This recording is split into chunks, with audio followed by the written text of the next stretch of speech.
बिस्मिल्लाहिर्रहमानिर्रहीम। प्यारे नाज़रीन, अस्सलामु अलैकुम। कोई भी चीज़ तलने से कबल अगर कढ़ाई में 2 से 3 चम्मच लीमू का रस डाल दें तो तली हुई चीज़ में तेल कम जज़ब होगा। किचन में काम के दौरान अगर हाथ जल जाए तो मुतासरा हिस्से पर पानी बहाने के बजाय दही लगाएं, फ़ौरन आराम मिलेगा। फर्श पर अगर पीले बदनुमा दाग पड़ जाएं तो पानी में सिरका और सरफ मिलाकर धोएं, फर्श जगमगा उठेगा।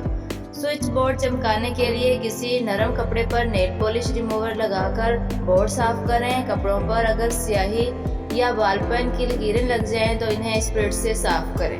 अगर सब्जियां उबलने वाले पानी में लीमू के छिलके डाल दिए जाएं तो सब्जियों की रंगत खुशनुमा रहती है। डबल रोटी काटने के लिए छुरी को उबलते हुए पानी में डुबोकर निकाल लें। डबल रोटी बआसानी कट जाएगी।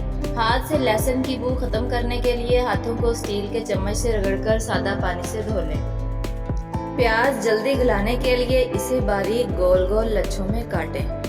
प्यारे नाज़रीन, अगर आपको वीडियो अच्छी लगी तो लाइक, शेयर, कमेंट और सब्सक्राइब जरूर कीजिएगा।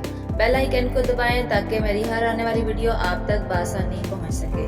अब तक के लिए इतना ही। अपना बहुत ज़्यादा ख्याल रखिएगा। मिलते हैं नेक्स्ट वीडियो में, तब तक के लिए अल्लाह हाफ़िज़।